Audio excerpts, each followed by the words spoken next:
Please start. Good evening, everybody. Today we are going to start about the minerals.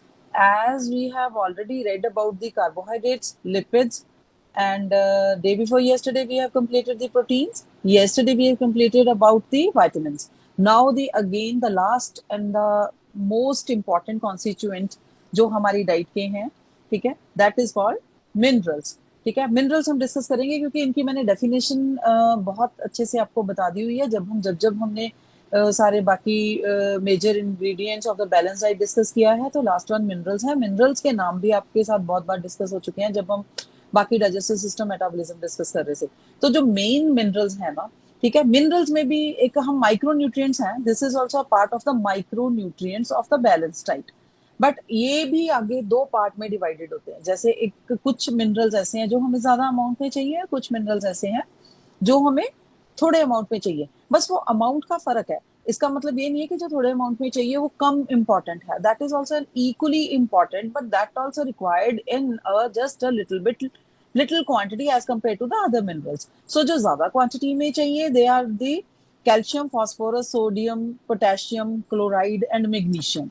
And the other one for iron, iodine, zinc and copper. आप हैरान होंगे कि iron बहुत abundant में होता है हमारी बॉडी में, बिकॉज बॉडी ले लेती है उसको, बॉडी हीमोग्लोबिन में इंकॉर्पोरेट करती है, एंजाइम्स का भी पार्ट होता है, एज ए प्रोस्टेटिक ग्रुप भी काम करता है ये. But then also it is required in a little bit lesser quantity as compared with the calcium and phosphorus. और सबसे ज्यादा क्या चाहिए होता है हमें बॉडी में? Calcium and phosphorus. ये सबसे ज्यादा हमें बॉडी में चाहिए होता है. वो क्यों चाहिए होता है? बिकॉज हमारी बॉडी में मेन ये इंग्रेडिएंट किन का पार्ट होते हैं? एक तो टूथ, टीथ, दांत, कुछ भी आप क्या लीजिए, ठीक है, उसको बनाने में, उसको हार्ड करने में, एंड देन पूरी बॉडी का जो बोन सिस्टम है, क्योंकि बॉडी पूरी बोन्स के ऊपर खड़ी है, बाकी तो फ्लैश आता है ना, ठीक है, तो बोन्स के ऊपर खड़ी है. तो वो जो चीज बोन्स के ऊपर खड़ी है, तो बोन्स का मजबूत होना बहुत जरूरी है. और दूसरा, हम जब फूड खाते हैं तो हमारे टीथ का मजबूत होना बहुत ज्यादा जरूरी है. तो जो बोन्स हैं वो बेसिक ढांचा है हमारी बॉडी का.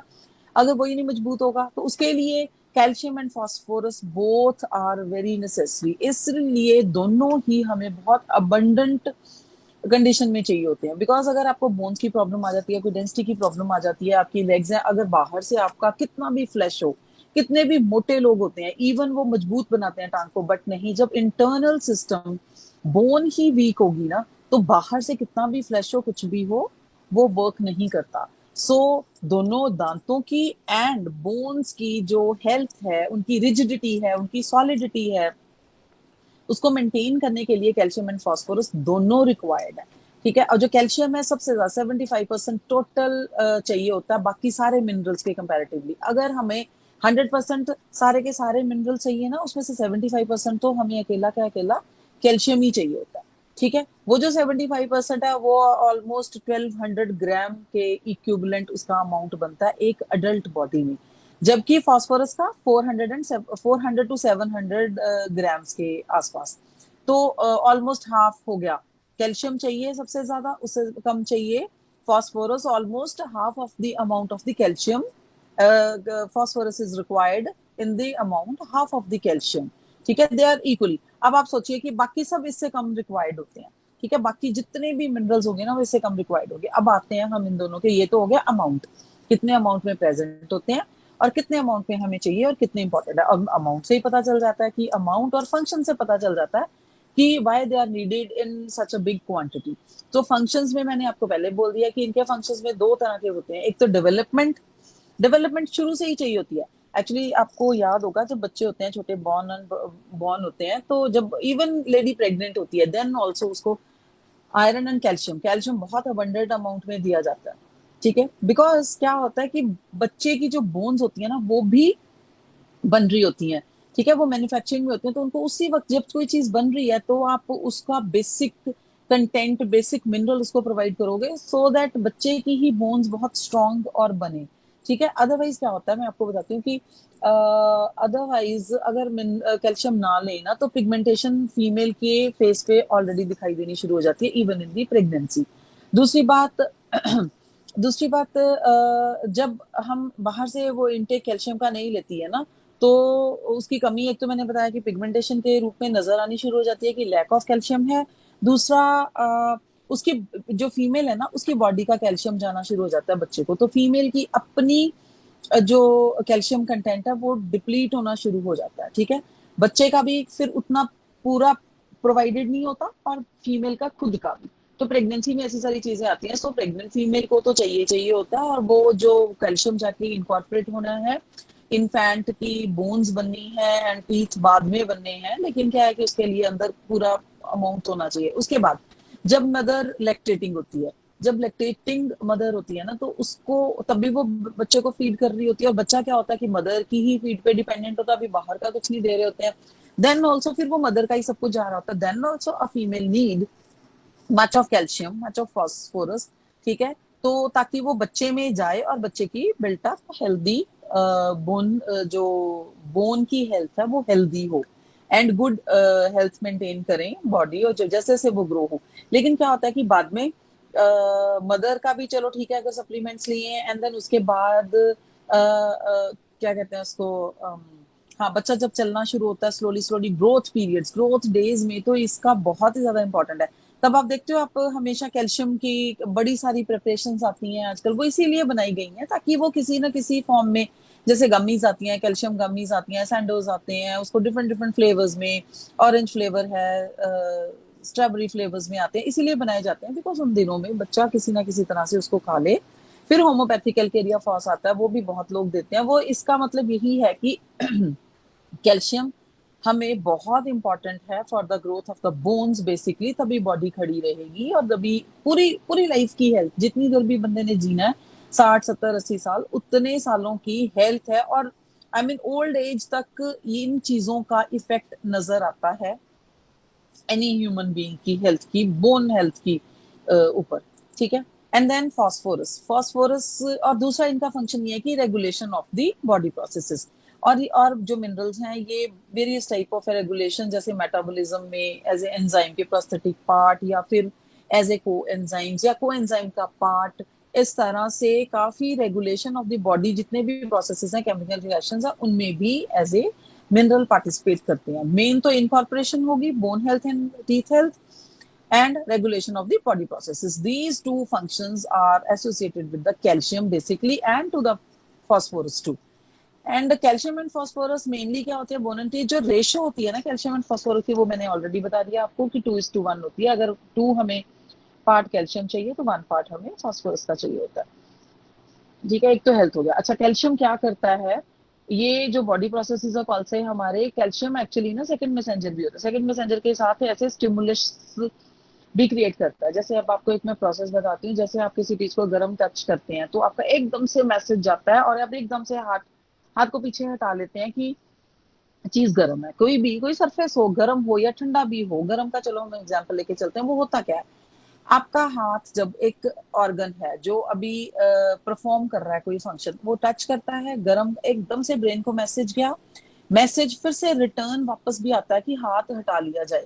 ठीक है, तो वो इफेक्टर ऑर्गन जो है, जो हमारा हाथ है जिसने गर्म चीज को टच किया था, वो एकदम से पीछे कर लेता है। ये इतनी जल्दी फ्यू स्पिरिट सेकंड्स के भी आगे स्पिरिट सेकंड्स में होता है ये प्रोसेस। वो क्यों होता है, बिकॉज हमारी जो बॉडी, इसमें ये सारे न्यूरॉन्स बॉडी के पूरी हमारी मसल्स के साथ एक जंक्शन बनाते हैं, जिसमें एक मसल है हमारी बॉडी, वो ब्रेन की सेल्स जो न्यूरॉन्स हैं पूरी बॉडी के साथ लिंक्ड होती हैं, उसके साथ एक जंक्शन बनता है। वो उस प्रोसेस को हम क्या कहते हैं, साइनैप्स।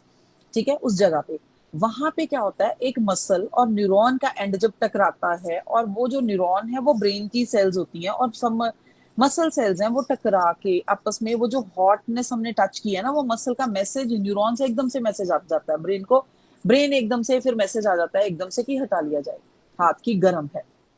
एंड देन वो जो सिनेप्स है ना, वो जो कनेक्शन था ना, जो उस जगह पे कैल्शियम का रोल बहुत होता है। वो जो स्टिमुलस था, वो जो स्टिमुलस है, हीट है कि आपने गर्म को टच कर लिया, वो मैसेज मैसेंजर तक पहुंचाने में, क्योंकि वहां पे एक न्यूरोट्रांसमीटर होता है, वहां पे कैल्शियम का भी रोल बहुत होता है, ये एज ए कोएंजाइम के साथ काम करता है।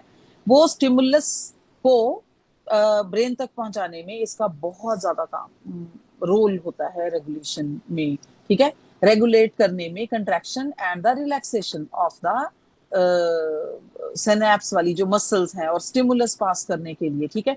और जब हमारी जो हार्ट की मसल्स कंट्रैक्ट एंड एक्सपैंड होती रहती है, कंट्रैक्ट एंड एक्सपैंड होती रहती हैं, उसमें भी कैल्शियम का रोल होता है। और ये conveying the messages to one nerve to the another end. अच्छा, फिर कैल्शियम जब हमारी ब्लड होता है ना, क्लॉट होता है, जैसे कोई चोट लग गई है, ब्लड ब्लीड हो ही जा रहा है, हो ही जा रहा है, हो ही जा रहा है, एंड देन क्लॉटिंग में कैल्शियम का बहुत ज्यादा रोल है, पोटेशियम का बहुत ज्यादा रोल होता है, ठीक है।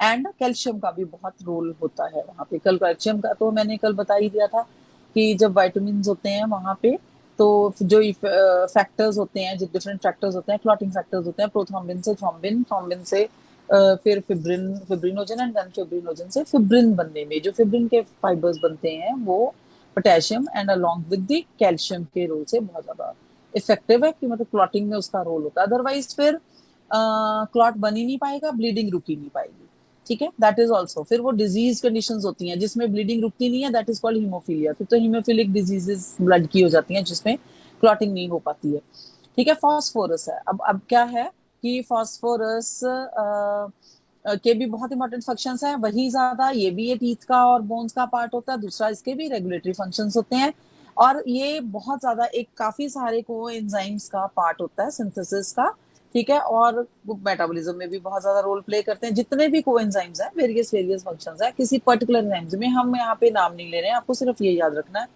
कि बहुत सारे जो मेटाबॉलिक प्रोसेसेस होते हैं उसमें वेरियस स्टेप्स पे जितने कोएंजाइम्स होते हैं, उसमें से कुछ कोएंजाइम्स का पार्ट फॉस्फोरस होता है, ठीक है। तो formation of certain of the genetic material की फॉर्मेशन में भी इसकी इन्वॉल्वमेंट होती है। जेनेटिक मटेरियल मतलब डीएनए से, उस प्रोसेसेस में भी ये पार्टिसिपेट करता है, ठीक है। और सबसे बड़ा बात है कि हेरिडिटरी मटेरियल के साथ ये एसोसिएटेड होता है, और पोटेशियम का बहुत ज्यादा रोल होता है पास करने में, पेरेंट से hereditary character towards the next generation में पास करने में फॉस्फोरस का रोल होता है। अगर हमें फॉस्फोरस कम हो जाएगा तो इसका मतलब कुछ ना कुछ मेल फंक्शनिंग हो जाएगी हेरिडिटरी प्रोसेसेस में, सो दैट प्रॉपर, ये तो नहीं कहूंगी कि बिल्कुल नहीं जाएंगे, बट हो सकता है प्रॉपर कुछ चले जाएं और कुछ बिल्कुल ना जाएं और कुछ प्रॉपरली ना जाएं, ठीक है। प्रॉपरली ना जाएं characters from parent to children, वो बहुत ज्यादा जरूरी होते हैं, नहीं तो अदरवाइज इनहेरिटेंस में दिक्कत आएगी, मे बी कोई कैरेक्टर ना जा पाए, तो फिर वो समटाइम डिजीज हो सकती है, समटाइम नहीं भी हो सकती, it entirely depends upon positive हुआ है कि नेगेटिव हुआ है, बट इसका कैरेक्टर इनहेरिट करने में पोटेशियम का बहुत बड़ा रोल होता है। अच्छा, अब इनके फूड सोर्सेज, आपने क्या करना है, हर एक मिनरल का सबसे पहले उसका कितना अमाउंट चाहिए, फिर उसका फंक्शन क्या है, फिर वो क्या करता है और कितने अमाउंट में, फिर उसके सोर्सेस, बस सोर्सेज में उसके खुद plant sources, animal sources, serial sources, बस ये सारी चीजें याद रखनी है। हर एक मिनरल का नाम, उसकी क्वांटिटी, ठीक है। और उसके क्वांटिटी के बाद कितनी क्वांटिटी में वो रिक्वायर्ड है, स्टैंडर्ड क्वांटिटी, कम होगा तो क्या होगा, ज्यादा होगा तो क्या होगा, वो सब भी। और फिर उसके बेसिक फंक्शंस, ठीक है, उसके बेसिक फंक्शंस की वो करता क्या है, उसके बाद फिर उसके सोर्सेस, बस ये चीजें हम सब सारी याद रखिए। और से ये सब सारा का सारा you have to really remember, ठीक है। एक लिस्ट बनाइए, टेबुलेटेड फोन बना लीजिए, सबके नाम लिख के उसकी अमाउंट एंड ऑल याद करने का एक तरीका है, ठीक है। ये आपको याद ही करना पड़ेगा, I can make you understand little bit, ठीक है। अच्छा, दूसरा है capture of the storage of the vital energy sources from the high energy compounds. अब क्या, फास्फोरस का एक भी क्या होता है कि हमारे पास बहुत अच्छे वाइटल सोर्सेज, वाइटामिन कह लो, कार्बोहाइड्रेट्स कह लो, लिपिड्स कह लो, कुछ भी कह लो, जो वाइटल सोर्सेज हैं हमारे पास, एनर्जी सोर्सेज, एनर्जी रिसोर्सेज, उनसे एनर्जी कैप्चर करने में इसका बहुत बड़ा रोल है फास्फोरस का। वो वही है, मेटाबॉलिज्म होगा उसी में उसका रोल है। पीछे हम बात कर चुके हैं कि कोएंजाइम्स का पार्ट होता है, वही होता है ये मेटाबॉलिज्म है, एनर्जी कैप्चर करने के लिए वो मेटाबॉलिज्म होता है, उसमें कोएंजाइम्स इन्वॉल्व, वो एक ही फंक्शन है। इन्होंने दो दो पार्ट करके दिया हुआ, but that's one and the only thing, one and the same thing actually. Phosphorus helps in the energy storage और फ्यूल वाला भी, मसल कंट्रैक्शन में भी इसका रोल है, जैसे जैसे ऑलमोस्ट कैल्शियम के रोल है, तो ऑलमोस्ट फॉस्फोरस के हैं, एक या दो चीजों को छोड़ के। अब फूड सोर्सेज कैल्शियम के क्या है, अब आपको मिल्क पता है, मिल्क प्रोडक्ट्स, ठीक है, लाइक मिल्क है, curd, khoa, chhena, cheese, cottage cheeses, mozzarella cheese, everything, milk and milk products, ये गुड सोर्सेज हैं कैल्शियम के। ठीक है, ये मिल्क प्रोडक्ट में है। तो फूड उसमें फिश, एनिमल फूड में, सी फूड में, ठीक है, गुड सोर्स है कैल्शियम का, ठीक है। एंड देन आगे सी फूड्स में आगे क्रैब श्रिम्प्स अगर कोई खाता है तो that can also have, otherwise milk and milk protein से पूरा हो जाता है, ठीक है। एंड उसके बाद है प्लांट सोर्सेज में क्या है, रागी, ठीक है, रागी एंड पल्सेस में बेसन हो गया, ब्लैक ग्राम हो गया, green gram, moth beans, rajma, soybean is a good source of calcium, ठीक है। ग्रीन लीफी वेजिटेबल्स भी हैं, फेनुग्रीक सीड्स हैं, मस्टर्ड सीड्स हैं, they are also a good source of calcium. अब आलमंड ऑयल, नट्स, जिंजरे, ठीक है, ये सब आगे, कोकोनट ऑयल, वॉलनट्स, ये सब गुड सोर्स हैं कैल्शियम के, ठीक है। अब इनकी एब्जॉर्प्शन का भी है, ये किसमें एब्जॉर्ब होता है, ये almost upper part of the intestine में एब्जॉर्ब होता है, और अगर ज्यादा हो जाए तो एक्सक्रीट हो जाता है यूरिन में,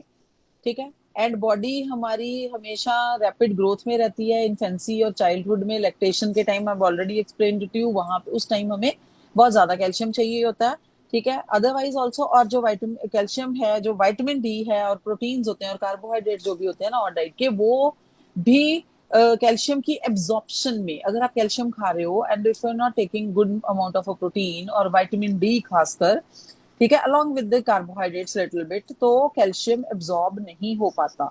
you have to have the calcium but along with vitamin D and little bit of the protein and the carbohydrates too, only then the calcium will be absorbed and will perform the important function and could be integrated into the bones and the teeth. So then also at that time then only you can maintain your bone health and the teeth health.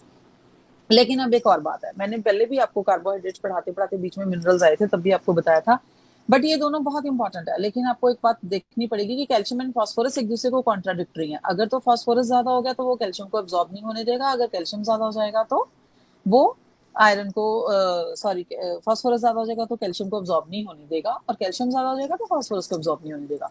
और दूसरा ये भी होता है कि अगर calcium ज्यादा हो जाए तो वो आयरन को एब्जॉर्ब नहीं होने देगा, और आयरन ज्यादा हो जाए तो कैल्शियम को एब्जॉर्ब नहीं होने देता। तो इन चीजों का ख्याल रखना पड़ता है, आपको डाइट इस हिसाब से लेनी पड़ती है, और आपको टाइमिंग इस हिसाब से रखनी पड़ती है कि आप दोनों को अलग अलग लें, एक एब्जॉर्ब होता है तो दूसरा लें, मॉर्निंग में लिया तो इवनिंग में लें, इस तरह से डाइट को डिवाइड करें। These are called the inhibitors only. आपको कई बार ऐसे भी दिक्कत आती है कि ग्रीन लीफी वेजिटेबल्स होती हैं जिसमें आयरन भी होता है, कैल्शियम भी होता है, और साथ में आप पोटेशियम भी होता है, और साथ में आप मिल्क ले रहे हो जिसमें और भी ज्यादा कैल्शियम हो गया है, ग्रीन लीफी वेजिटेबल पालक खा रहे हो उसमें आयरन बहुत है। तो ये सारी चीजें कॉन्ट्राडिक्टरी हो जाती हैं, ये एक दूसरे को ही एब्जॉर्ब नहीं करने देती, वो फिर किसी काम का नहीं होता, neither the calcium nor the potassium nor आपका आयरन, ये सब मेयर वेस्टेज हो जाता है, ठीक है। So this is about the calcium and potassium. Now we'll start with the sodium. Sodium हमारी बॉडी में कैसे है, 120 ग्राम एक अडल्ट बॉडी को नीड होती है, और ये हमारा एक्स्ट्रा सेलुलर फ्लूइड में ज्यादातर होता है। एक्स्ट्रा सेलुलर फ्लूइड होता है जो हमारी बेसिक यूनिट है सेल हमारी बॉडी की, जिससे फिर टिश्यू, टिश्यू से फिर ऑर्गन, ऑर्गन से ऑर्गन सिस्टम एंड फिर बॉडी पूरी बनती है, ठीक है। तो जो बेसिक यूनिट है सेल्स की, उसके जो बाहर एक्स्ट्रा सेलुलर फ्लूइड होता है उसमें ये सोडियम रिजाइड करता है। लेकिन अंदर क्या रिजाइड करता है इंट्रासेलुलर में, पोटेशियम। तो ये एक सिस्टम बना हुआ है कि जब अंदर पोटेशियम ज्यादा होता है तो पोटेशियम जब बाहर आएगा ना, देन सोडियम विल एंटर, ठीक है। तो ये एक सिस्टम है, जब बॉडी का कुछ ऐसा सिस्टम, अदरवाइज इनका पूरा अमाउंट अंदर एंड बाहर पूरा बैलेंस्ड रहता है, ठीक है। बट जब समटाइम्स कुछ ऐसी कंडीशंस आती हैं, कुछ भी हो, कुछ भी किसी भी तरह की कंडीशंस आती हैं बॉडी पे, ठीक है, या पानी की कमी हो जाती है, या ज्यादा हो जाता है, या कोई स्ट्रेस कंडीशन आती है, कोई डिजीज कंडीशन आती है, फिजियोलॉजिकल चेंजेस आती हैं, टेम्परेचर चेंजेस आती हैं, सीजनल, कुछ भी किसी भी तरह की चेंजेस आती हैं, तो इनका ये थोड़ा सा होम्योस्टेसिस होता है जो कैल्शियम एंड पोटेशियम को, वो थोड़ा चेंज हो जाता है, ताकि अगर अंदर कुछ ज्यादा हो गया पोटेशियम तो वो बैलेंस करना है सोडियम ने, तो पोटेशियम बाहर जाएगा, सोडियम अंदर आना शुरू हो जाता है, ठीक है। एंड जैसे ही सोडियम अंदर आता है तो पोटेशियम बाहर जाता है। ये इनकी रेगुलेशन का एक प्रोसेस है, ठीक है। तो इस कारण ये सब अपना मेंटेन्ड रखते हैं फ्लूइड बैलेंस, इनका मेन जो फंक्शन है वो फ्लूइड का बैलेंस, क्योंकि जैसे ही फ्लूइड अंदर जाएगा और वो बाहर आएगा तो उसके साथ पोटेशियम बाहर आएगा। तो दैट मीन सेल के अंदर आपका फ्लूइड एक बैलेंस होना चाहिए, जैसे मैंने वाटर बैलेंस की बात की थी, क्योंकि फालतू में अगर अंदर वाटर जाएगा तो सेल्स बर्स्ट हो जाएंगी, और अगर फालतू में ही बाहर वाटर कंटेंट आना शुरू हो जाएगा तो सेल श्रिंक हो जाएगी। सो उसमें कौन रोल प्ले करते हैं? Extra cellular intra cellular fluid balance करने के लिए सोडियम रोल प्ले करता है अलॉन्ग विद द पोटेशियम। ठीक है, सोडियम एंड पोटेशियम मेंटेन करते हैं फ्लूइड बैलेंस को इनसाइड द सेल, इंट्रासेलुलर कहते हैं उसको, outside the cell extra cellular कहते हैं उसको। ठीक है, अच्छा अब ये फिर और भी एक चीज है कि ये एल्कलिनिटी एंड एसिडिटी को बहुत रोल प्ले करते हैं। अब जैसे सोडियम है, sodium binds with the chloride and हम daily sodium chloride in the form of the salt लेते हैं। बट जो सोडियम है दैट वो क्या करता है, एल्कलिनिटी को पार्टिसिपेट करता है, मतलब एल्कलिनिटी बढ़ाता है। बट क्लोराइड क्या करता है, क्लोराइड एसिडिटी को बढ़ाता है। तो जो एसिडिक कंडीशंस आ रही होती हैं बिकॉज ऑफ दिस क्लोरीन, तो सोडियम जाके वहां बाइंड करके वो, क्योंकि वो एल्कलिनिटी बढ़ाता है तो बैलेंस हो जाता है। तो जो बॉडी फ्लूइड है उसमें ना एसिडिटी होती है ना एल्कलिनिटी होती है, तो उसका ऑलमोस्ट न्यूट्रल कर देता है पीएच। ठीक है, सोडियम बाइंड करके क्लोरीन के साथ। तो अगर सोडियम एल्कलिनिटी ज्यादा हो रही होती है तो क्लोरीन का भी डिफरेंट हो गया ना, क्लोरीन एसिडिक होता है तो क्लोरीन बाइंड करेगा सोडियम के साथ एंड देन वो थोड़ा सा जो एसिड का जो पीएच है बॉडी फ्लूइड्स का, वो एसिडिक भी नहीं होगा, एल्कलिन भी होगा, पीएच जो है वो मेंटेन रह जाएगा, ऑलमोस्ट नियर टू न्यूट्रल हो जाएगा। और adding the passage of the messages. अच्छा, अब जो ये जो मैंने आपको पहले अभी जो सिनेप्सिस वाला बताया था, सिनेप्स वाला जो मैसेज जाता है स्टिमुलस की फॉर्म में ब्रेन को, या नर्व से एक नर्व से दूसरी नर्व को, या एक बॉडी मसल से नर्व्स के थ्रू मैसेज आता है ब्रेन को, उसमें भी इसका सोडियम का बहुत बड़ा रोल प्ले करता है ये। This is also for conduction, क्योंकि पता क्या है, एक सेल्स होती हैं, उसके बाहर सारा पॉजिटिव, अंदर भी सारा नेगेटिव। अब जब भी कोई फ्लूइड वो आता है मैसेज, या कोई पोटेंशियल आता है, कोई स्टिमुलस आता है, तो जो उसकी पोलराइज्ड कंडीशन होती है वो डीपोलराइज्ड हो जाती है, फिर रीपोलराइज्ड हो जाती है। ऐसे स्टिमुलस से उसका पॉजिटिव नेगेटिव मेम्ब्रेन के बाहर चेंज हो जाता है। बट आपको ज्यादा डिटेल में जाने की जरूरत नहीं है because you don't have that in your syllabus. ठीक है, एंड फिर कंट्रैक्शन ऑफ मसल्स में भी इसका रोल है। अच्छा, regulating the passage of the cell, वो तो मैंने आपको बता दिया पहले, पोटेशियम के साथ मिलके सेल के अंदर फुल फ्लूइड बैलेंस एंड बाकी सब सब्सटेंसेस जिनकी कंसंट्रेशन मैटर करती है एक्स्ट्रा सेलुलर में और इंट्रा सेलुलर में, ये सब मैटर करते हैं, को बैलेंस करता है सोडियम। अब सोडियम का हमारा फॉर्म क्या है, हम लेते कैसे हैं इसको, सोडियम क्लोराइड की फॉर्म में, और एक टेबल स्पून जो होता है उसमें हमारे पास 2000 मिलीग्राम ऑफ द सोडियम होता है। और अदरवाइज सोडियम के सोर्सेज कौन से हैं, मिल्क में भी है, एग वाइट में भी है, मीट में है, पोल्ट्री, फिश, ठीक है, एंड पल्सेस में भी होता है ये, green leafy vegetable, spinach, fenugreek seeds में भी इसका अच्छा अबंडेंट अमाउंट में पाया जाता है ये। और जब ये डाइजेस्ट हो जाता है तो वेरियस बॉडी फंक्शंस करता है, और एक्सेस जो है हमारा sodium above the body needs वो लॉस हो जाता है यूरिन में, क्योंकि आपको पता है मिनरल्स एंड जो विटामिन्स हैं they are not stored in our body. ठीक है, अगर बहुत ज्यादा भी हो जाएगा ना तो उसमें भी ये बॉडी हमारी अगर जब डायरिया हो जाता है तो हमारी बॉडी से बहुत ज्यादा सोडियम निकल जाता है। इसीलिए तो हम ये कहते हैं कि यूरिन में निकलता है ना, जब लूज मोशंस लगते हैं तो यूरिन एंड फेसेस में बहुत ज्यादा, क्योंकि लूज हो जाता है स्टूल हमारा, तो उसमें बहुत ज्यादा निकल जाता है। तो उसमें क्या करते हैं हम, थोड़ा सा नमक, बिल्कुल हमारी बॉडी के सिस्टम के साथ का जैसा जैसा उसका लिक्विड सिस्टम होता है ना, आंसू जैसा टेस्ट होता है जैसे, इतना डाल के then we try to have it, ताकि सोडियम का बैलेंस मेंटेन रहे हमारी बॉडी में। Now we are coming to potassium. अच्छा, मैंने अभी ये बताया, तो पोटेशियम के फंक्शंस ऑलमोस्ट सोडियम के साथ है because they work hand in hand, और दोनों का एक वन सिंगल पॉजिटिव चार्ज होता है, और दोनों ही इलेक्ट्रोपॉजिटिव एलिमेंट्स हैं। तो ये भी सारा fluid extra cellular intra cellular में है। तो आप बिल्कुल याद रखिए, सोडियम जैसे कैल्शियम एंड फास्फोरस के उसमें थोड़ा अमाउंट में फर्क है, और सोडियम का पोटेशियम के साथ होता है लिंक। इसके दोनों के फंक्शंस बहुत सिमिलर हैं, regulation of the balance of the intra cellular extra cellular and alkalinity acidity वाला, रोल ऑफ मसल एक्टिविटी इसमें रोल है। इसी तरह से ये भी एक्सक्रीशन में भी, ये भी अगर ज्यादा हो तो यूरिन एंड फीसिस में निकल जाता है। ठीक है, अच्छा उसके बाद आता है क्लोराइड। क्लोराइड के थोड़े से फंक्शंस हमारे सोडियम जैसे हैं। 100 ग्राम ऑफ क्लोराइड जो होता है वो हमारे एक्स्ट्रा सेलुलर फ्लूइड में पाया जाता है, क्योंकि हम इसको किसके साथ लेते हैं, सोडियम क्लोराइड के साथ लेते हैं, और ब्लड प्लाज्मा का ये बहुत इंपॉर्टेंट कॉन्स्टिट्यूएंट है। And chloride is present in extra cellular fluid as a sodium chloride, as I already told you.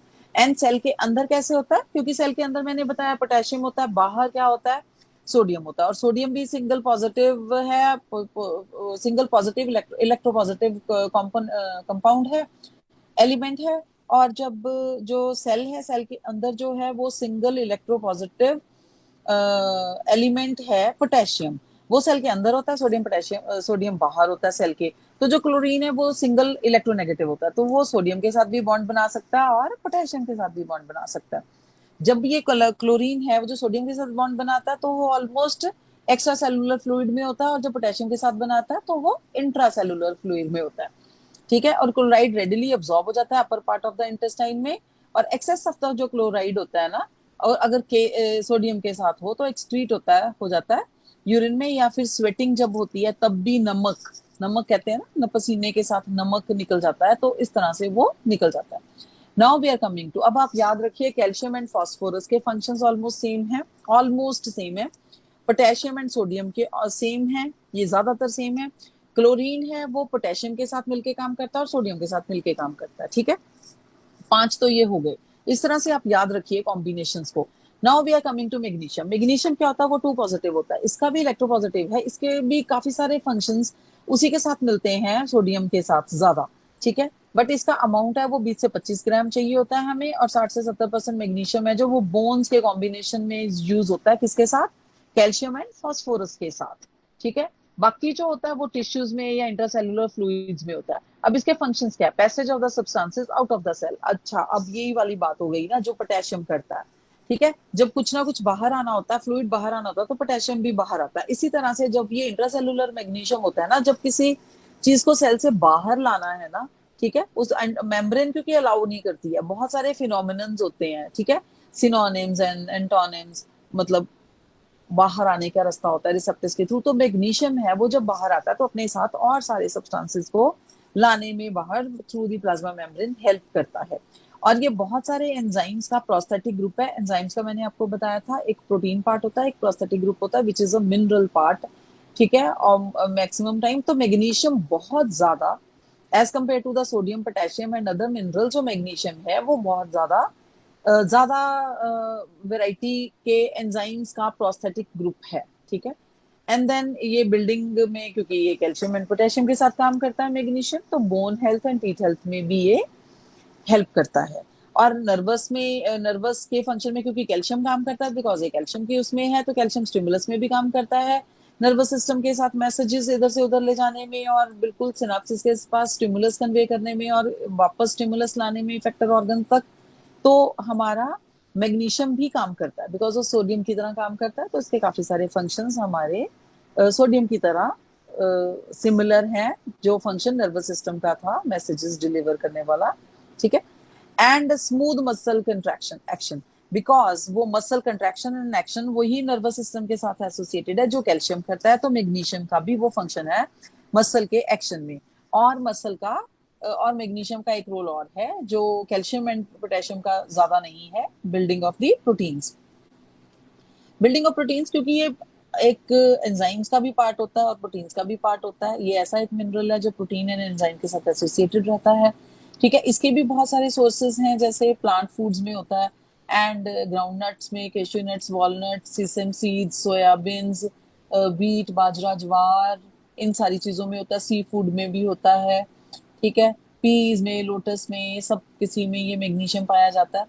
ठीक है, एब्जॉर्प्शन एंड एक्सक्रीशन का इसका ये है कि ये एब्जॉर्ब होता है स्मॉल इंटेस्टाइन में, लेकिन ये स्टोर नहीं होता ज्यादातर बॉडी में, कोई भी मिनरल नहीं होता है, और ये एक्सक्रीट हो जाता है जल्दी। ठीक है, और अब हम मिनरल्स की, ये सारे मिनरल्स तो मैंने वो डिस्कस किए हैं जो ज्यादा अमाउंट में चाहिए। अब now will discuss the those minerals which are required in smaller amount as compared to these minerals which we have discussed just earlier.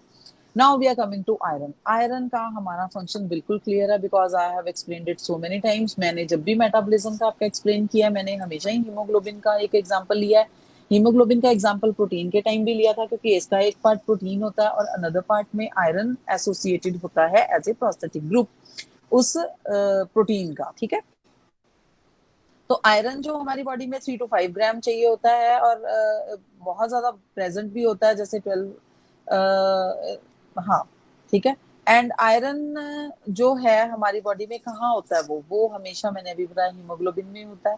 और दूसरा उसके फंक्शंस पे आ जाते हैं। सबसे पहले इसका फंक्शन है ऑक्सीजन ट्रांसपोर्ट। ऑक्सीजन कैसे ट्रांसपोर्ट करता है? ग्लोबिन प्लस हीमोग्लोबिन हो गया, हीम साथ में लगा हुआ है, तो वो एक आरबीसीज में ये वाला प्रोटीन होता है, उसका नाम होता है हीमोग्लोबिन, जो रेड कलर देता है। और उसका हीमोग्लोबिन का मेन फंक्शन जो है वो है रेस्पिरेशन में। रेस्पिरेशन में क्या है कि जब हीमोग्लोबिन होता है, गुड अमाउंट ऑफ हीमोग्लोबिन आपका अच्छी रेस्पिरेशन करता है, अदरवाइज आपको सांस की दिक्कत और शॉर्ट ब्रेथनेस लेस होनी शुरू होती है, जिसको हम कहते हैं कि वीकनेस हो गई है, फटीग है, एक्चुअली वो हीमोग्लोबिन की कमी होती है।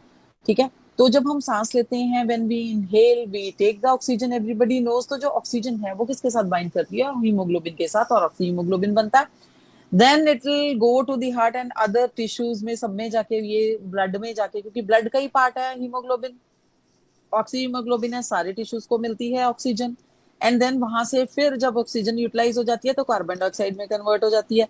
तो कार्बन डाइऑक्साइड जब फिर से द्वारा हीमोग्लोबिन के साथ बाइंड करती है तो तब हम उसको कहते हैं कार्बोक्सी हीमोग्लोबिन। फिर वो हम एक्सेल कर देते हैं, because we don't need the carbon dioxide. ठीक है, तो ये ऐसे ऑक्सीजन ट्रांसपोर्ट, इसको कहते हैं ऑक्सीजन ट्रांसपोर्ट, की हीमोग्लोबिन के साथ ऑक्सीजन बाइंड करती है एंड देन कार्बोक्सी हीमोग्लोबिन पूरी बॉडी में तो ब्लड के थ्रू ऑक्सीजन प्रोवाइड करता है डिफरेंट टिश्यूज को, सेल्स को। एंड देन वहां से कार्बन डाइऑक्साइड लेके कार्बोक्सी हीमोग्लोबिन की फॉर्म में कार्बन डाइऑक्साइड के एक्सेल कर देता है। ठीक है, तो जो हीमोग्लोबिन है उसमें जो आयरन होता है वो इसमें हेल्प करता है ऑक्सीजन की ट्रांसपोर्ट में।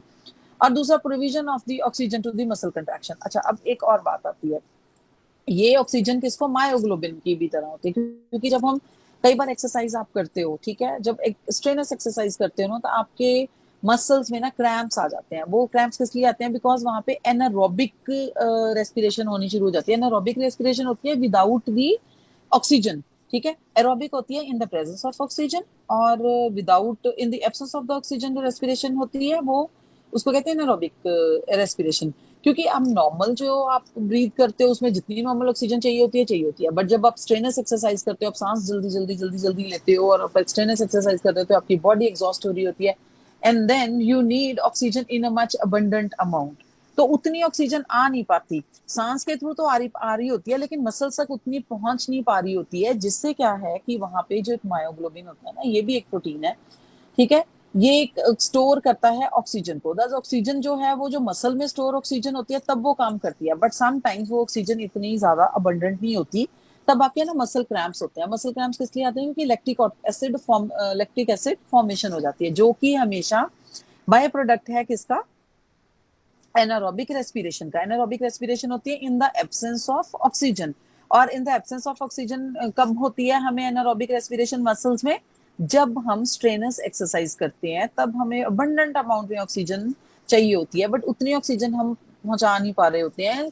हम ब्रीदिंग पैटर्न तो ठीक कर लेते हैं अपना, सांस ले लेके जोर जोर से, बट वो उतनी स्पीड से मसल तक नहीं पहुंच पा रही होती है, बट मसल वर्क कर रहे होते हैं, तो वो एरोबिक रेस्पिरेशन की बजाय एनारोबिक रेस्पिरेशन करना शुरू कर देते हैं, जिससे क्या होता है कि वहां पे एनारोबिक का जो बाई प्रोडक्ट है वो क्या है? Lactic acid. तो लैक्टिक एसिड वहां पे बनना शुरू हो जाता है, तो लैक्टिक एसिड एक्यूमुलेट हो जाता है, तो आपकी बॉडी वहां पे, मतलब आई डोंट नो हिंदी में आप खलियां या क्रैम्प्स इंग्लिश में कहते हैं, वो पड़नी शुरू हो जाती हैं, तो वो मसल्स पेन करने शुरू कर देते हैं। तो जब आप उनको मालिश करते हो फिर से और ज्यादा करते हो तो लैक्टिक एसिड डिस्पर्स हो जाता है। बहुत ज्यादा डेंजरस कंडीशन नहीं है, ठीक है। And promotion of the oxidation within the cells. अब क्या है, ये जो हमारा आयरन है, इससे क्या होता है, जितना आयरन अच्छा होगा उतनी हमारी ऑक्सीजन ज्यादा जाएगी बॉडी को, उतनी ही हमारी ऑक्सीडेशन ऑफ जितना भी हम मेटाबॉलिज्म है ट्रांसपोर्ट करते हैं, एनर्जी जितनी जनरेट होती है उसको हम यूटिलाइज करेंगे, और हमारा जो है फिजिकल वर्क करेंगे, तो उसमें ये हेल्प करेगा हमें आयरन। और जितना भी हम बॉडी में फूड खाएंगे वो उतनी जल्दी डाइजेस्ट होगा। डाइजेशन को हम कहते हैं ऑक्सीडेशन। जो ऑक्सीडेशन होती है वो ऑक्सीजन की हेल्प से ही होती है। और आयरन और क्या रोल प्ले करता है? Maintenance of the specific brain functions. Obviously brain तक भी जाएगा हीमोग्लोबिन, ब्लड के थ्रू ऑक्सीजन जाएगी तो ब्रेन फंक्शनिंग भी नॉर्मल हो जाती है, ठीक है, और अच्छी हो जाती है। I mean good, brain can behave in a good manner. जब आपके पास लो होता है, आपकी रेस्पिरेशन लो होती है, ऑक्सीजन प्रॉपरली नहीं पहुंच रही है, ब्रेन टिश्यू को नहीं मिल रही है, देन ऑल्सो उसकी फंक्शनिंग भी इफेक्ट होनी शुरू हो जाती है, so iron forms a vital component of the certain enzyme. वही मैंने बताया कि जैसे अब ये तो एक प्रोटीन का पार्ट है, जैसे ग्लोबिन हीमोग्लोबिन का पार्ट है, और haemoglobin is a protein, but उसका ग्लोबिन पार्ट ही एक प्रोटीन है, उसके ऊपर तो आयरन लगा हुआ है जो एक मिनरल है, वो दोनों मिलके हीमोग्लोबिन बन जाता है। ठीक है, बट बहुत सारे ऐसे एंजाइम्स हैं, जैसे मैंने मैग्नीशियम बताया, वो भी एक एंजाइम का पार्ट होता है, उसमें उसको प्रोस्थेटिक ग्रुप कहते हैं। जब एंजाइम्स हैं हमारी बॉडी में, एंजाइम वर्क करते हैं, तो हमारी बॉडी में मैग्नीशियम भी, कैल्शियम भी, ये सारे एक एंजाइम्स का पार्ट होते हैं। Similarly iron is also part of the most of the enzymes. काफी एंजाइम्स हैं, एंजाइम्स के बड़े सारे नेम्स हैं, अलग से क्लासिफिकेशन होती है, और एक ग्रुप होता है जिसमें होते हैं कोई कैल्शियम कंटेनिंग ग्रुप होते हैं एंजाइम्स, और कोई मैग्नीशियम कंटेनिंग होते हैं, कुछ आयरन कंटेनिंग होते हैं। बट आपको सिर्फ इतना याद रखना है कि yes, iron is also part of the enzyme structure as a prosthetic group. ठीक है, एंड आयरन क्या करता है, और एक प्रोटेक्टिव फंक्शन होता है। ठीक है, इसका लाइक विटामिन ए है जो, वो उसका भी प्रोटेक्टिव फंक्शन होता है, आईज की हेल्थ को प्रोटेक्ट करता है। इसी तरह से जो आयरन है वो हमारी बॉडी में अगर हीमोग्लोबिन की फॉर्म में, if we have a healthy haemoglobin, और वो हमें ऑक्सीजन के फंक्शन प्रॉपरली करेगा और हमारी बॉडी में मेटाबॉलिज्म होगा, तो वो बहुत और जल्दी से ऑक्सीडेशन होती है चीजों की, और जब ऑक्सीजन होगी तो वो वैसे भी बहुत सारी डिजीजेस नहीं होने देगी, क्योंकि जब भी कुछ भी होगा, कुछ भी प्रोडक्ट बन रहा होगा, ये उसकी हीमोग्लोबिन ठीक होगा तो ऑक्सीजन के साथ बाइंड करके उसकी ऑक्सीडेशन कर देगी, तो इन्फेक्शन से हम प्रोटेक्टेड रहते हैं if we have a good haemoglobin. लेकिन ओवर हीमोग्लोबिन भी नहीं होना चाहिए, आयरन ओवरलोड भी हो जाता है। I mean this is also one of kind of the disease, पर बहुत कम लोगों में होता है। जब आयरन है जो लिवर में स्टोर बहुत ज्यादा एक्सेस होनी शुरू हो जाती है, तो आयरन ओवरलोड हो जाता है, तो लिवर की हेल्थ को अफेक्ट करता है, लेकिन बहुत बहुत ज्यादा होता है, ये बहुत कम होता है लेकिन। ठीक है, एंड सोर्सेज क्या है हमारे पास आयरन के। ठीक है, आयरन के सोर्सेज हमारे नॉन वेजिटेरियन फूड होता है, वेजिटेरियन में हमारे पास मस्टर्ड लीव्स हैं, मिंट लीव्स हैं, और बाजरा, रागी, ज्वार, ये सब iron, soybean iron, jaggery. Jaggery आपको पता है, गुड़, गुड़ का आप हमेशा याद रखिए, जब किसी की आयरन की कमी होती है, हीमोग्लोबिन कम होता है, तो जैगरी अगर आप प्रोवाइड करते हैं दिस इन फेयर अमाउंट में, तो बहुत जल्दी आयरन रेज हो जाता है आपका। गुड़ वाली चाय या वैसे भी खाने के बाद गुड़, जैगरी, ठीक है, वो बहुत आयरन को की कमी को, डेफिशिएंसी को पूरा करने में, to the up to the mark लाने में बहुत ज्यादा हेल्प करता है। ठीक है, इसके इनहिबिटर्स मैंने पहले डिस्कस किया हुआ है कि अगर बहुत ज्यादा हो जाता है, आई मीन आयरन, कैल्शियम बहुत ज्यादा होएगा तो आयरन को इनहिबिट करता है, और बहुत सारी ऐसी और सारी चीजें, विटामिन सी वगैरह, ये सब एब्जॉर्प्शन में दिक्कत करते हैं, और कुछ एनहांसर्स भी होते हैं जो एनहांस करते हैं। ऑक्सीजन होगी तो वो एनहांस भी करेगी। ठीक है, एंड नाउ आयोडीन। अब आयोडीन का भी एक फंक्शन है, this is also required in a very very microgram, minute amount में हमें आयोडीन की जरूरत होती है।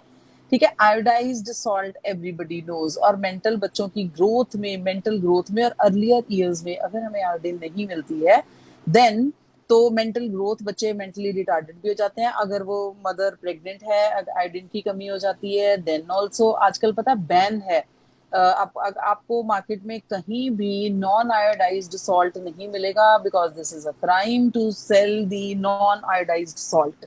हमेशा हर जगह आपको आयोडाइज्ड सॉल्ट मिलेगा। अगर आप आयोडाइज्ड सॉल्ट हमेशा अपने खाने में यूज करते हैं, तो वो बहुत कम अमाउंट में चाहिए होता है हमें, वो उसकी कमी पूरी कर देता है, एक्स्ट्रा कुछ लेने की ज्यादा जरूरत नहीं होती, आयोडाइज्ड सॉल्ट ही होता है बचपन से। अच्छा, सिंपल सी बात है, जब आपका, क्योंकि जो आयोडीन है एक थायरॉक्सिन हार्मोन होता है जो थायराइड से सीक्रेट होता है, थायराइड ग्लैंड से, ये उसकी मेंटेनेंस में, उसकी मेंटेनेंस मतलब उसकी फंक्शनिंग को, होम्योस्टेसिस को मेंटेन रखता ही है आयोडीन। जरूरत होती है इसकी, आयोडीन की, थायराइड ग्लैंड की हेल्थ को मेंटेन करने में, बिकॉज थायराइड ग्लैंड है वो थायरॉक्सिन को सिक्रीट करता है, जो कि आगे जाके ऑक्सीडेशन होती है बड़ी सारी सेल्स में, और both mental and physical growth के लिए बहुत ज्यादा जरूरी होती है। और and you will believe that अगर बच्चों को आयोडीन प्रॉपर नहीं मिलती है तो उनकी मेंटल ग्रोथ रिटार्डेड हो जाती है।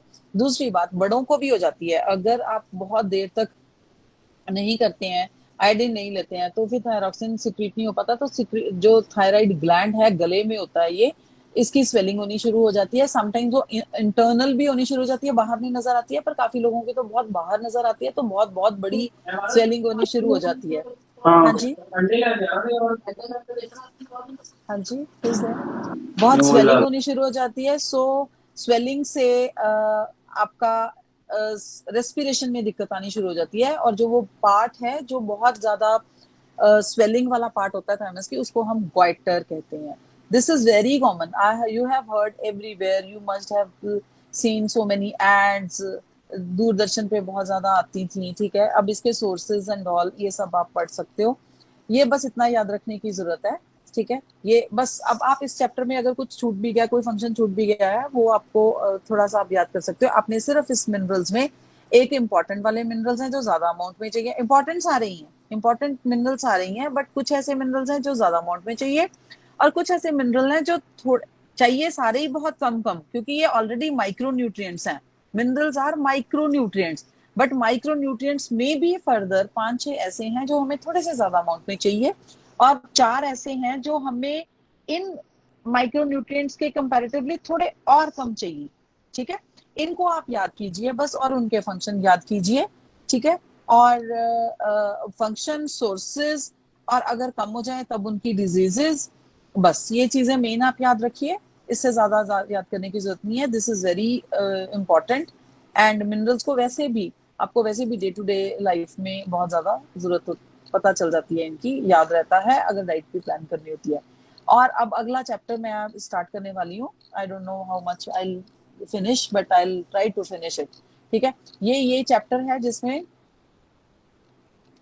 इसमें है planning a balance diet, because ये इसी के बाद 6वां चैप्टर है। 5 चैप्टर हमने किए, पहले हमने एक हेल्थ और न्यूट्रिशन के बारे में पढ़ा, then we have discussed all the balanced diet components, carbohydrate से लिपिड से लेके प्रोटीन से लेके vitamins, and now we have discussed minerals. और वाटर की इंपॉर्टेंस भी हमने पढ़ी है कि फूड में क्या है, ठीक है। अब सब हमने पढ़ लिया। अब नाउ वी आर नोन कि कौन सी चीज कितनी क्वांटिटी में हमें चाहिए। सो अब हम बहुत अच्छे से प्लान कर सकते हैं बैलेंस डाइट, सारा कुछ पता होने के बावजूद, सबके फंक्शंस पता होने के बावजूद, और कितनी कितनी कितनी अमाउंट में कौन सी चीज चाहिए वो हमें पता है।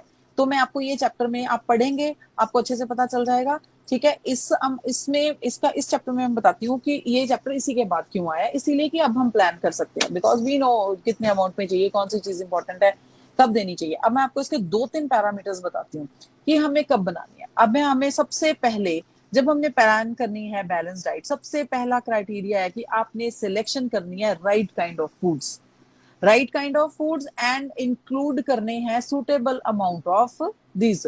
सबसे पहले हमने सिलेक्ट करना है राइट काइंड ऑफ फूड। दूसरा हमारा है कि उस राइट काइंड फूड का कितना कितना अमाउंट। अब दो चीजें जब हम अपने माइंड में लेके चलेंगे तो फिर हम देखेंगे कि राइट काइंड ऑफ फूड कौन सा हो गया, ठीक है। अब right kind of food select करने के लिए भी आपको किस पे जाना पड़ेगा, एक तो आपको देखना पड़ेगा कि मेल है फीमेल है, बिकॉज मेल एंड फीमेल्स की थोड़ी थोड़ी क्वांटिटीज, रिक्वायरमेंट ऑफ क्वांटिटीज में थोड़ा सा फर्क होता है, ठीक है। बिकॉज फीमेल्स के hormone system, and whether the female is lactating, whether the female is pregnant, या वो ग्रोथ में है, या मेंस्ट्रुअल स्टेटस है उसका, या फिर अब वो ओल्ड हो रही है, या मेनोपॉजल स्टेट पे है, ठीक है। बड़ी सारी स्टेजेस होती हैं। मेल्स की भी देखनी पड़ती है कि वो छोटा है, बच्चा बड़ा है, थोड़ा और है। मेल्स में थोड़ा सा डाइट का, ऑब्वियसली उनका फिजिकल वर्क ज्यादा होता है, बट ये चीजें लैक्टेटिंग, प्रेगनेंसी, मीनोपॉजल और मेंस्ट्रुएशन, ये सारी चीजें नहीं होती, और हार्मोन्स थोड़े से बैलेंस्ड होते हैं। फीमेल्स में थोड़ा सा हार्मोन्स थोड़े से क्रिटिकली बिहेव करते हैं, ठीक है। तो इसीलिए थोड़ी सी इरिटेबिलिटी एंड ऑल, तो फीमेल्स की डाइट का थोड़ा ज्यादा ख्याल रखना चाहिए, बिकॉज इनकी फिजिकल वर्क भी है, ठीक है। मेल का कंपैरेटिवली फिजिकल वर्क उतना नहीं है। मतलब ये चीजें प्रैक्टिकली एक्चुअली आपके माइंड में होनी चाहिए कि सबसे पहले आपको मेल है फीमेल है, फिर उसकी एज फैक्टर है क्या है, फिर उसकी डिजीज फैक्टर भी आता है। If somebody is suffering from some disease, कोई किसी को नहीं है, किसी को ऑलरेडी किसी चीज की कमी है, तो इतने सारे फैक्टर्स, आपका एक क्वेश्चनर होना चाहिए आपके पास। वो जब आप फिल करते हो कि मेल है, एज है, कोई और प्रॉब्लम तो नहीं है, ग्रोथ है, प्रेगनेंसी है, लैक्टेटिंग है, कितनी एज में है, मतलब उसकी ये सारी चीजों को रेख के, इसी तरह से मेल के लिए भी करना है एक पूरा क्वेश्चनर, सारा कुछ नोट करके ओनली देन आप प्लान करेंगे, ठीक है। और फिर आपको आगे आना है, फिर बैलेंस फूड पे आना है। जब आप डिसाइड कर लेंगे कोई एक पर्टिकुलर माइंड में रख के कि यस, ये बंदा बंदा है या फीमेल है या मेल है, इसकी इतनी एज है, बच्चा है, ग्रोथ भी चाहिए, पढ़ भी रहा है, उसकी एक्टिविटी लेवल, उसकी जॉब का प्रोफाइल, सब कुछ आपको माइंड में रख के बेसिकली उसको फिर आपको प्रोवाइड करवाना उसका डाइट चार्ट, ठीक है। तो उसका डाइट चार्ट कह लो या डाइट की प्लानिंग कह लो, वट, ठीक है। फिर उसके बाद आप फूड ग्रुप्स पे आएंगे।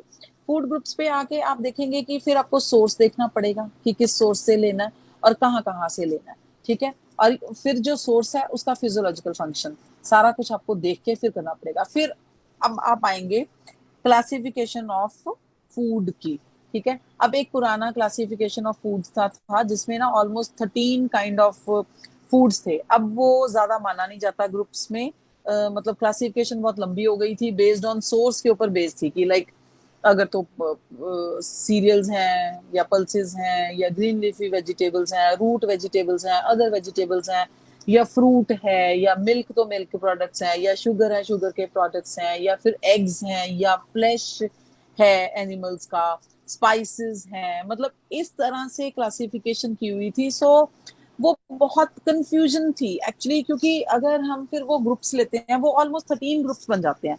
That classification was confusing. वो कंफ्यूजिंग इसके बेसिस पे थी, सपोज आप पल्सेस भी दे रहे हो, नट्स भी दे रहे हो, एक मिल्क प्रोडक्ट भी डाल दिया, इन तीनों में प्रोटीन का अमाउंट बहुत ज्यादा हो गया, ठीक है। प्रोटीन का अमाउंट ज्यादा हो गया क्योंकि आपकी बुक में ना एक टेबल दिया हुआ है, उस टेबल को अगर आप ध्यान से देखेंगे ना तो उसमें आपको मिल जाएगा कि आपको ये वाली क्लासिफिकेशन जो थी ना वो वर्क नहीं कर पा रही थी, क्योंकि अगर आपको उस ग्रुप में से भी थोड़ा सा लेना है, हर ग्रुप में से आपको चीजें देनी है, तो समटाइम्स क्या है कि प्रोटीन का अमाउंट बहुत ज्यादा हो रहा था, समटाइम्स क्या है कि रफेज ज्यादा हो रही है, या फिर रफेज बहुत कम हो रही है, या कार्बोहाइड्रेट ज्यादा हो रहे हैं, या फिर मिल्क प्रोडक्ट ज्यादा रख दिया, या उसमें शुगर ज्यादा डाल दी। मतलब इस तरह से कार्बोहाइड्रेट एंड लिपिड्स एंड कुछ भी बैलेंस नहीं हो रहा था। वो कैलोरी कैलकुलेट करने में ये जो 13 ग्रुप वाली क्लासिफिकेशन थी ये इतनी वर्क नहीं कर पाई, ठीक है। तो इन्होंने तो फिर एक नया सिस्टम क्लासिफिकेशन का एक एग्जिस्टेंस में आया, जिसमें हमने सिर्फ सारी तरह के फूड्स को सिर्फ 3 टाइप्स ऑफ फूड्स में कन्वर्ट किया, ठीक है। सो सबसे पहले है एनर्जी गिविंग फूड्स, फिर आ गया बॉडी बिल्डिंग फूड्स, फिर थर्ड आ गया प्रोटेक्टिंग एंड रेगुलेटरी फूड्स। अब आप अगर इसको ध्यान से आपने जितना भी पढ़ा है अब तक, आप जितना भी समझे है ना, इन 3 टाइप के फूड्स में आप क्या क्या रखेंगे? एनर्जी गिविंग फूड्स में क्या आ जाएंगे? आपके कार्बोहाइड्रेट्स एंड लिपिड्स आ जाएंगे, ठीक है। एंड उसके बाद बॉडी बिल्डिंग वाले कौन से आ जाएंगे? मोस्ट ऑफ दी प्रोटीन्स, ठीक है। थर्ड में कौन से आगे? प्रोटेक्टिव एंड रेगुलेटरी वाले में मिनरल्स एंड वाइटामिन्स, ठीक है। ये 3 तरह के जो ग्रुप्स हैं उसमें 3 तरह, मतलब सारी तरह के फूड्स इनमें आ गए। तो हमें जब अब किसी की बैलेंस डाइट करनी है ना, तो अब हम उसी में जाएंगे, ठीक है। कि हमने एनर्जी गिविंग, हमें चाहिए कि इसका फिजिकल वर्क इतना, इसको ग्रोथ चाहिए और इसको एनर्जी लेवल ज्यादा चाहिए, तो हम एनर्जी गिविंग कैटेगरी के फूड को लेके ही बैलेंस्ड फूड प्लान करेंगे। देन विल गिव टू, फिर हम आएंगे कि एनर्जी गिविंग फूड्स में भी आगे फर्दर कैटेगरीज है। नंबर 1 कैटेगरी है कि कार्बोहाइड्रेट रिच फूड है, जिसमें ए ग्रुप आता है, और कार्बोहाइड्रेट रिच फूड्स में बी ग्रुप आता है। ए ग्रुप में क्या है, मतलब एनर्जी गिविंग फूड भी आगे 3 कैटेगरीज हैं। जो फर्स्ट कैटेगरी है carbohydrate rich food A, carbohydrate food B and fat rich foods, ठीक है। अब कार्बोहाइड्रेट्स जो 2 तरह के फूड्स ए और बी कैटेगरी आगे बना दी है ना, तो ए में क्या है? सीरियल्स, रूट्स एंड ट्यूबर्स, ये आते हैं। और बी में कौन से है? जो मीठी वाली चीजें हैं, ठीक है, शुगर एंड जैगरी। आप इतना याद रखिए, ए ग्रुप में वो वाले कार्बोहाइड्रेट जो मीठे नहीं लगते हैं पर कार्बोहाइड्रेट अबंडेंट है, और जो कार्बोहाइड्रेट बी ग्रुप है वो जो मीठे वाले कार्बोहाइड्रेट होते हैं, शुगर हो गया, जैगरी हो गई, जितनी भी मिठास वाली चीजें हैं वो सारा कार्बोहाइड्रेट्स होते हैं ना। तो मीठी वाली चीजें, नॉन मीठी और मीठी, ठीक है, non sweet and sweet things. And फिर थर्ड वाला कौन सा? एनर्जी रिच, वो जो फैट रिच है, उसमें तो सारे घी, तेल, जितनी भी तरह के ऑयली वाली चीजें, वो एनर्जी वाली आ जाएंगी, ठीक है। जब आपको किसी को एनर्जी रिच फूड्स बना के देना है डाइट प्लान, तो आप उसको उस तरह से, लेकिन उससे पहले आपको पूरा स्टडी करना है। उसके बाद अगर आपको अब देखना है कि बॉडी बिल्डिंग वाला फूड देना है, बॉडी बिल्डिंग ग्रुप है, उसमें से हमने लेना है, क्योंकि हम अब बॉडी बिल्डिंग वाला हम किसको प्रोवाइड करेंगे? The person, to the person who really needs the proteins in nature, ठीक है।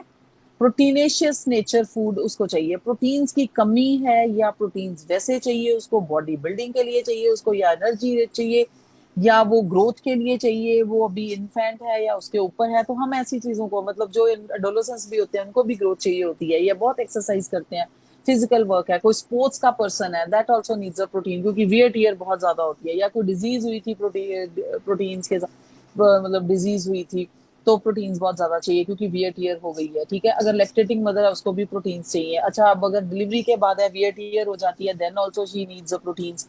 अच्छा, बच्चे को तो और भी चाहिए। अच्छा, अगर प्रेगनेंसी थी देन ऑल्सो नीड्स। तो ऐसी सी नीड्स के बेसिस पे तो बॉडी बिल्डिंग ग्रुप्स में क्या आता है, मिल्क एंड मिल्क प्रोडक्ट्स आ जाते हैं, अगर नॉन वेजिटेरियन है तो मीट प्रोडक्ट्स आ जाते हैं, फिश से आ जाता है, एग से आ जाता है। बाकी pulses, nuts and oil seeds में बहुत ज्यादा प्रोटीन्स होते हैं, वेरियस काइंड्स ऑफ। अब जब हमने पढ़ा था फैट्स प्रोटीन्स का चैप्टर, तो उसमें वो बहुत सारे थे। ठीक है, प्राइमरी जो न्यूट्रिएंट होता है वो किसी भी फूड का, हमें इसमें जो ये वाले फूड होते हैं बॉडी बिल्डिंग वाले, उसमें जितने भी कंपोनेंट फूड के आते हैं उसका जो प्राइमरी कॉन्स्टिट्यूएंट होता है वो प्रोटीन होता है, बॉडी बिल्डिंग वाले ग्रुप का, फूड ग्रुप का। ठीक है, and then primary nutrients food in this group are the vitamin भी एंड मिनरल्स भी इनके साथ एसोसिएशन में चलते हैं।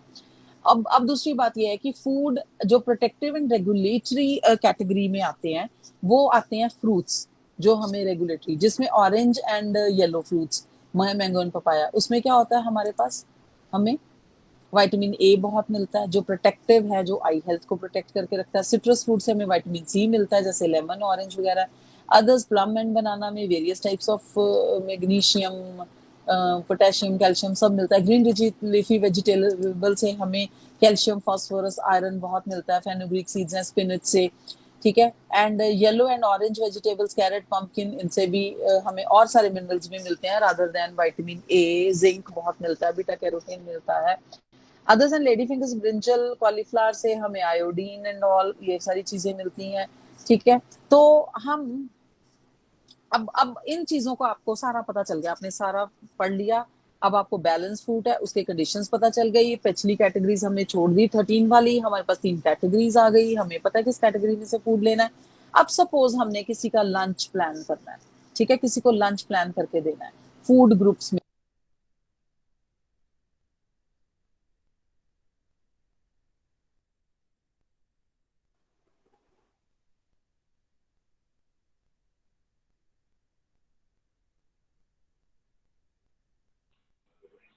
बोल भी नहीं रही।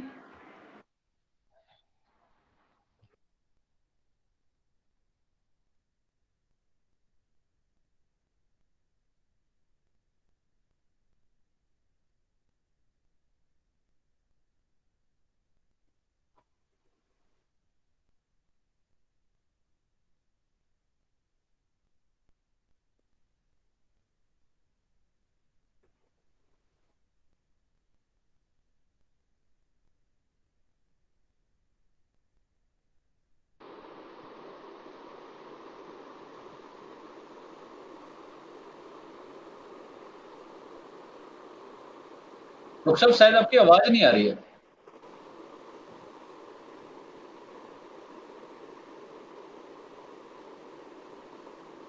रुखसत आपकी आवाज नहीं आ रही है। मैम आपकी आवाज नहीं आ रही।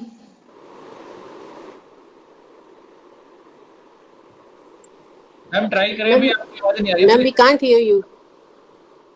Ma'am, we can't hear you.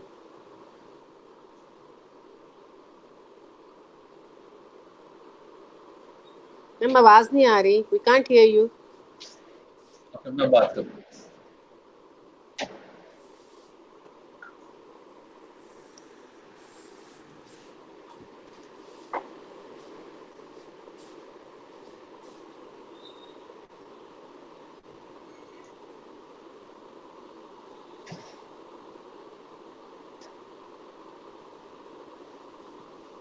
सभी बच्चे जब तक अपना वीडियो ऑन कर ले, जब मैम आएंगे तो एक फोटो उसी टाइम ही हो जाएगी, फिर बाद में आप लोग निकल जाते हो।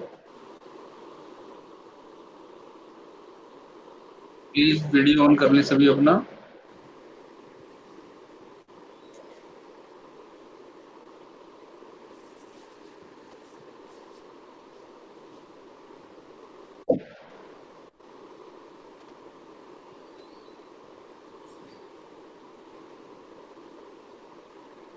मैम आपकी ऑडियो नहीं आ रही है अभी, प्लीज चेक, आपकी ऑडियो नहीं आ रही। हाँ जी, आप ठीक ओके है। नाउ। हाँ जी मुझे सर, पहले इसीलिए पता नहीं क्यों कट क्यों गया, आई डोंट नो। मैंने इसलिए काटा था मैम, आपकी ऑडियो बंद हो गई थी। Okay okay sir. आपको इंडिकेट हो जाएगा। हाँ जी ठीक है। थोड़ा सा रह गया, मैंने कहा ये कंप्लीट कर दूं सो दैट। अच्छा, अब हम जब हम हमने ऑल्टरनेटिव 2 लिया, ऑल्टरनेटिव 2 में हमने क्या किया, पहले मैम हमने आप लंच ऑल्टरनेटिव। प्लान कर रहे थे तो उसके बाद आवाज नहीं आई। ओके, आपने कहा था ना, हाँ हाँ जी। जी, लंच प्लान के बाद आवाज ही नहीं आई है। ओके ओके, लंच, हाँ, आई एम जब सो आपने लंच सॉरी। स्टार्ट किया तभी बंद हो गई थी आवाज। ओके, अच्छा फिर मैं फिर कहती हूँ, अगर हम अब लंच प्लान करने लगे हैं, ठीक है। लंच में क्या है कि हम ज्यादा एनर्जी फूड दे सकते हैं। अब हमने तीनों ग्रुप को लेके चलना है। एक एनर्जी गिविंग ग्रुप भी हमने कंसिडर करना है, बॉडी बिल्डिंग ग्रुप भी हमने कंसिडर करना है, प्रोटेक्टिव एंड रेगुलेटरी ग्रुप भी हमने कंसिडर करना है। तो हम दो अल्टरनेटिव रखते हैं, या तो हम लंच में राइस के साथ राजमा और onion and beans and tomato, rice और फैट के साथ जब हम बनाएंगे, घी के साथ राइस डाल के, तो वो एनर्जी गिविंग हो जाएगा, बिकॉज दैट्स अ कार्बोहाइड्रेट, ठीक है। एंड बॉडी बिल्डिंग में हमने राजमा ले लिए, और प्रोटेक्टिव एंड रेगुलेटरी वाले में हमने अनियन बीन्स एंड टोमेटो ले लिया, ठीक है। लेकिन अगर हम एक और रखते हैं ऑल्टरनेटिव 2, मतलब कि अगर हम व्हीट बनाना चाहते हैं, उसमें शुगर एंड पोटैटोज देना चाहते हैं एनर्जी गिविंग में, और बॉडी बिल्डिंग माने में हम ग्रीन ग्राम और मिल्क देना चाहते हैं। प्रोटेक्टिव एंड रेगुलेटरी वाली कैटेगरी में हम साथ में कैरेट, अनियन एंड टोमेटो रखना चाहते हैं। हमने दो तरह का प्लान कर लिया, या तो ये चीजें लेके कर लो, या तो ये राइस के साथ राजमा वाला कॉम्बिनेशन ले लो, या फिर आप फुल्कों के साथ कैरेट की सब्जी, जो मैंने ये बताया, ठीक है।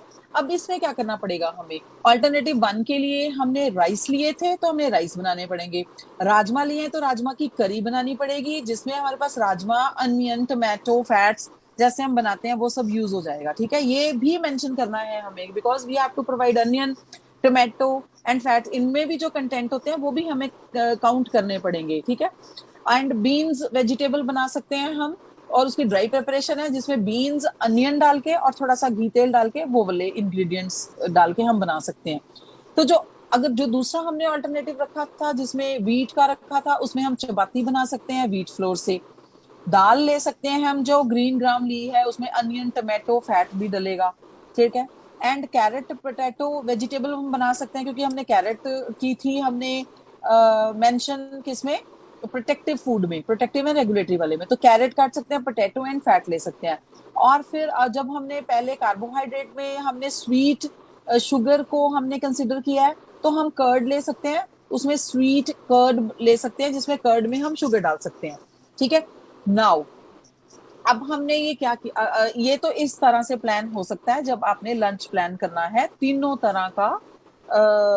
तरह के फूड के कॉम्बिनेशन से, ठीक है। आप अगर जब आप कैलकुलेट करना शुरू करेंगे ना, you can work it upon, उसके ऊपर काम करो आप, उसमें आप डिफरेंट डिफरेंट कैटेगरीज में लेके डिफरेंट डिफरेंट कॉम्बिनेशन से, डिनर में डिफरेंट कॉम्बिनेशन कि आप क्या क्या प्रोवाइड करना चाहते हैं, और तीनों कैटेगरीज को कंसिडर कीजिए, उसमें से चीजें लीजिए कि एनर्जी बिल्डिंग है, एनर्जी प्रोवाइडिंग है, या बॉडी बिल्डिंग है, या प्रोटेक्टिव है, रेगुलेटरी है, ये चीजें तीनों देनी है हमने, ठीक है। ये लंच था और दो तरह की थी। और अब हम एक और एग्जांपल डिस्कस करते हैं जिसमें हम साउथ इंडियन फूड लेते हैं, ठीक है। अब हमने साउथ इंडियन फूड को देना है किसी को, ठीक है। उसमें भी हमने तीनों ग्रुप कंसिडर करने हैं, जिसमें एनर्जी गिविंग है, उसमें एनर्जी गिविंग में आप क्या ले लेते हो, जो साउथ इंडियन राइस खा लेते हैं, ऑयल तो चलो ऐड हो जाता है, पोटैटोज दे कैन टेक, ठीक है।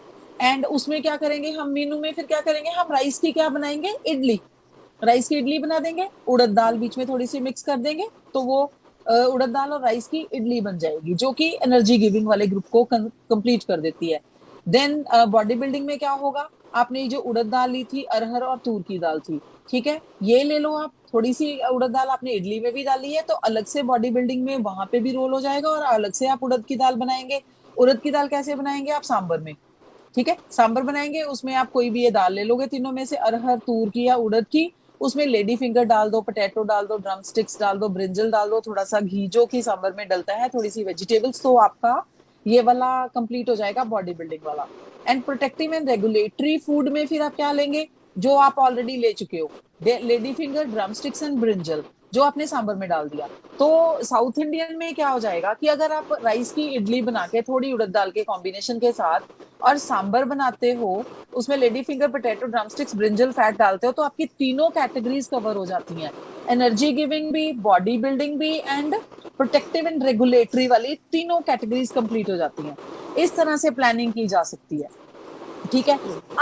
अब आपके बुक में एक एग्जांपल दिया हुआ है, you will find it very interesting कि अगर तीनों कोई एक, अगर आपने एक खाना बनाना हो, कुछ एक चीज, एक डिश बनानी हो जिसमें आपने तीनों एनर्जी ग्रुप्स को कवर करना है, लाइक उसी एक ही डिश में एनर्जी गिविंग भी हो, बॉडी बिल्डिंग भी हो और प्रोटेक्टिव एंड रेगुलेटरी भी हो।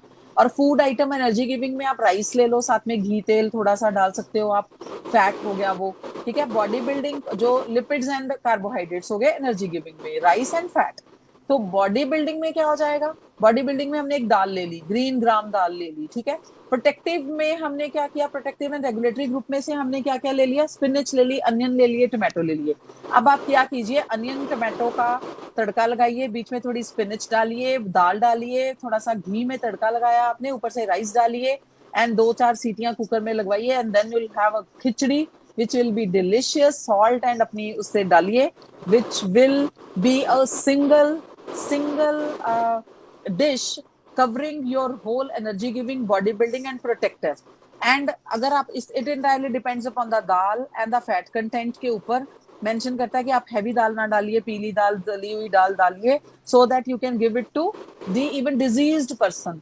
एक ही चीज जो कि सॉफ्ट भी होती है, खाने में भी इजी है, इवन दी ओल्डर पर्सन्स को भी आप दे सकते हैं, और जो डिजीज्ड होते हैं जिनके डाइजेस्टिव सिस्टम। बट इसमें क्या है कि तीनों ग्रुप में जितने आप कंटेंट में बैलेंस्ड फूड या जितनी एनर्जी लेवल्स देना चाहते हैं वो एक खिचड़ी में भी डाल के आप कंप्लीट कर सकते हैं, एक अलग सी खिचड़ी। और भी आजकल तो बहुत ज्यादा आ गई हैं, इनोवेटिव डिशेस हैं, आप इनोवेट कर सकते हो आप अपना, ठीक है। इनोवेशन से भी बना सकते हो आप अपनी, ठीक है। और दूसरा, एक बैलेंस डाइट प्लान करने में ना सबसे बड़ी रीजन ये होता है कि आपको individual specific, region specific and income specific, ठीक है, चीजें। इंडिविजुअल स्पेसिफिक में तो आप सीधा सीधा डिस्कस कर सकते हो कि उसकी एज फैक्टर क्या है, मेल फीमेल क्या है, उसके वर्किंग स्केड्यूल्स कहाँ है, क्या है, सिटिंग सिडेंटरी लाइफस्टाइल है या फिजिकल एक्टिविटी है, स्पोर्टी पर्सन तो नहीं है, डिजीज्ड तो नहीं है, लैक्टेटिंग मदर तो नहीं है, या फिर प्रेग्नेंट मदर तो नहीं है, या बच्चे ग्रोथ में तो नहीं है, इन्फेंट तो नहीं है। ये होते हैं इंडिविजुअल स्पेसिफिक, जब आप किसी चीज को देख के उसके लिए डाइट प्लान करोगे। उसके बाद क्या हुआ कि आपका है, हेलो, आर यू लिसनिंग, मेरी आवाज आ रही है? हेलो, ठीक है। उसके बाद आ गया, हाँ जी, उसके बाद आ गया रीजन स्पेसिफिक। अब क्या है कि आप इंडिविजुअल स्पेसिफिक है ना, फिर आपको इंडिविजुअल की ना पसंद पे भी जाना पड़ता है। अब साउथ इंडियंस है, they don't like Punjabi foods, Punjabi वाले जो हैं they don't like south Indian food या महाराष्ट्रियन फूड, ओडिशा का फूड। सो आपको जब भी डाइट प्लान करनी है इंडिविजुअल स्पेसिफिक तो आपने देखना ही है जो बेसिकली बॉडी की नीड्स है। तो रीजन स्पेसिफिक के अकॉर्डिंगली आप इंग्रेडिएंट सिलेक्ट करोगे एंड देन उसमें एनर्जी के तीनों ग्रुप्स देखोगे। तीनों ग्रुप्स में हर तरह की चीज होती है, तीनों ग्रुप्स में से रीजन के अकॉर्डिंगली, इंडिविजुअल तो आपने देख लिया, तीनों ग्रुप में से फिर रीजन के स्पेसिफिकली आप डिफरेंट चीजें, इंग्रेडिएंट सिलेक्ट करके देन आप प्रिपेयर करोगे कि अब क्या बनाना है, ठीक है। और दूसरा, इनकम स्पेसिफिक भी देखना पड़ेगा, ठीक है। इनकम स्पेसिफिक में आपको देखना पड़ेगा बहुत ज्यादा, क्योंकि हर बंदे को अगर आप देते हो, हर बंदे का इनकम लेवल सेम नहीं है।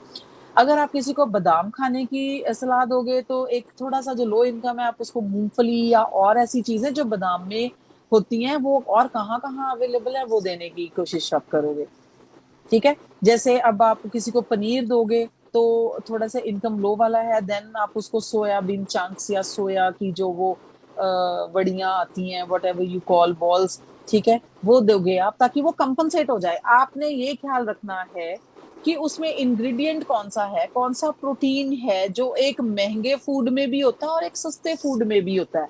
मे भी महंगे फूड में वो पनीर महंगा होता है, उसमें वो प्रोटीन जो है वो बहुत ज्यादा अमाउंट में हो, तो जो सोयाबीन है वो आपको ज्यादा अमाउंट में लेना पड़ जाए क्योंकि वो थोड़ा कम होता हो शायद, सेम प्रोटीन। मतलब ये मैं एक एग्जाम्पल देके आपको बता रही हूँ। It entirely depends upon you. जब आपने प्लान करना है तो 3 चीजों का ख्याल हमेशा रखिए, 3 ग्रुप्स का कि क्या क्या हमें प्रोवाइड करना है, उसके बाद individual specific, region specific and income specific.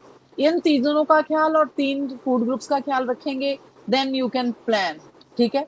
क्योंकि इंडिविजुअल स्पेसिफिक में सब कुछ आ जाएगा, रीजन स्पेसिफिक में आप सब कुछ कंसिडर कर लोगे और इनकम में स्पेसिफिक में भी आप उसकी इनकम के अकॉर्डिंगली 3 फूड ग्रुप्स में से आप इंग्रेडिएंट्स और रीजन के अकॉर्डिंगली उनकी प्रिपरेशन को आप कर सकते हो और बना के दे सकते हो। ठीक है, आई होप मैंने आज मिनरल्स एंड ये प्लानिंग, फूड प्लानिंग वाला, एक डाइट प्लानिंग वाला एक चैप्टर कंप्लीट करने की कोशिश किया। I have completed 2। I don't know whether you might have understood. ठीक है जी, सो समझ आ गया।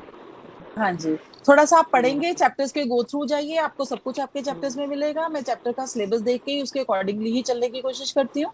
ठीक है, तो आप पढ़ेंगे तो आपको समझ आ जाएगी, ऐसा कुछ भी नहीं है। ठीक है, वो पहले मैंने बताया, तो एकदम से ऐसे फटाफट 1 घंटे में क्या 2-2 चैप्टर जब हम कंप्लीट कर देते हैं तो आपको गो थ्रू होना पड़ेगा। So it's done from my side for today. Tomorrow I will discuss एक और चैप्टर, एक DNHE1 का एक और चैप्टर लूंगी मैं, एक और टॉपिक है, मतलब एक और क्लास लेनी है मुझे, तो उसमें आई विल सी कि मैं कौन से चैप्टर सम अप करके कोशिश करती हूँ आपको मैक्सिमम करवाने की। ठीक है जी, okay, thank you so much. Thank you ma'am, thank you ma'am. हाँ जी, okay Thank you, sir, ma'am. Thank Thank you, you. Okay.